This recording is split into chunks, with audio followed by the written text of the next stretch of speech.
Welcome back to the county seat. We've been talking about forest fires in the West and the strategies by which we could possibly manage them, what's brought them on. We were talking earlier about the fact that the fuel load is definitely up in the forest, and where the tree harvest solves some of the problem, it's not really addressing all of the problem. Is that correct? That's right.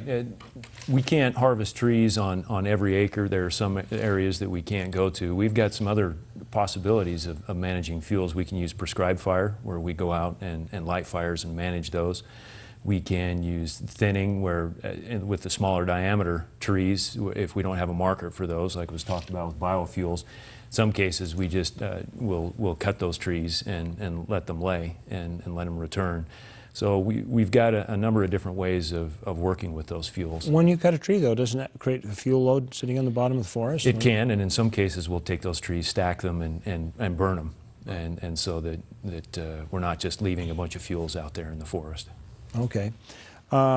What about invasive species? That was an identifier that you said was adding to the fuel load. Certainly, particularly on desert lands, BLM lands, cheatgrass has been a big issue. As cheatgrass has moved into the Intermountain West, it's very flammable. It dries out early in the season and catches on fire and wipes out millions of acres of sagebrush when that burns.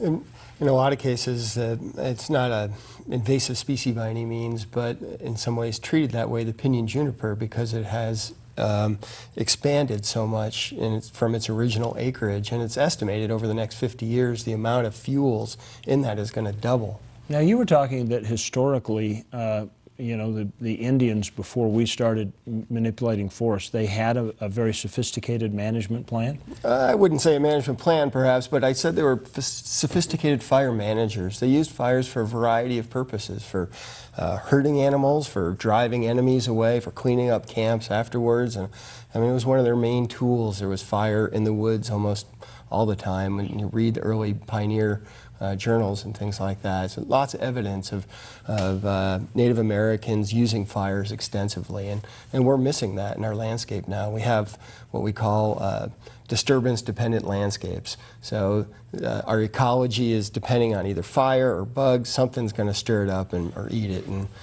you know, I get the point, but from a commerce side, and I forgive me my faults for being very commerce oriented. I would hate to be burning up something that could be bettering the lives of the citizens of the United States by providing products and things. So, and I agree essentially with a lot of what has been said here. Mm-hmm. But the mechanical harvest is missing. We used to have a significant forest products industry in the state of Utah. That forest products industry was bankrupt by policy. The policy that we no longer sell or we no longer market trees, and the environmental pressure on the Forest Service and the resultant policy shift has driven that industry out of our state. Those are jobs that are missing, it's economics that are missing, and we have the fuel buildup significantly as a result of that shift in policy.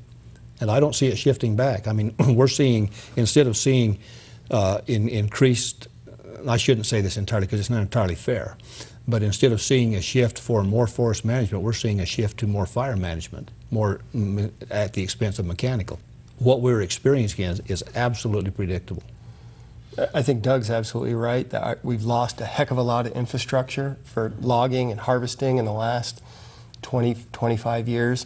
I got a call from a guy from Seattle this week, wanted several truckloads of pinyon juniper delivered to Missoula, and he assumed there was chip trucks on every corner, just like in Seattle, where he was calling from, and they hardly exist here. And it's hard to explain to him that we've lost that infrastructure. There's a little bit, there's about 30 sawmills, ma and pa sawmills that we try to support around the state, and they're doing okay, but they sure could use some help.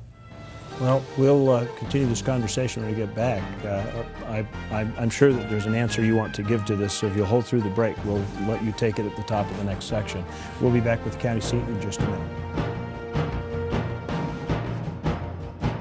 Industry is the symbol of Utah. Beauty is what makes it unique. Nowhere else are these two qualities exemplified, like in Uinta County. Oil and gas extraction, pioneer history, the spirit of hard work and integrity that feed our state. Built in the middle of the most spectacular backdrop in the West, isn't it time you found the balance you've been looking for? Uinta County, Utah, where industry meets inspiration. Along Interstate 70 and Highway 89 is an area that is rich with high mountain peaks, vast forests, lakes, streams, historical sites, and a climate that is perfect for outdoor adventures, no matter what the season. Whether you visit Sevier County to catch one of the many celebrations, experience a country-style county fair, or be part of various concerts, sports, or equestrian events, you will be greeted by local residents with a smile and a welcoming hand. In the center of it all, Sevier County. If you ever dreamt of running through an old west town, searching for outlaws, hiding behind the stable, or inside the old church, with your six-shooter by your side, well, your dreams have come true. Castlegate Town Shooting Range is the most detailed, most realistic, and outright most fun shooting range you've ever seen. The North Springs Shooting Range.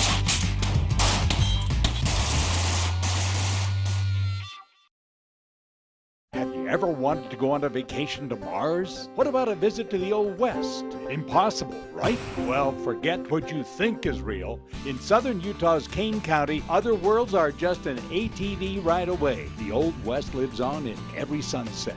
From the downtown streets of Little Hollywood to the vistas that have inspired the world. Never find yourself closer to home and yet farther than you've ever been.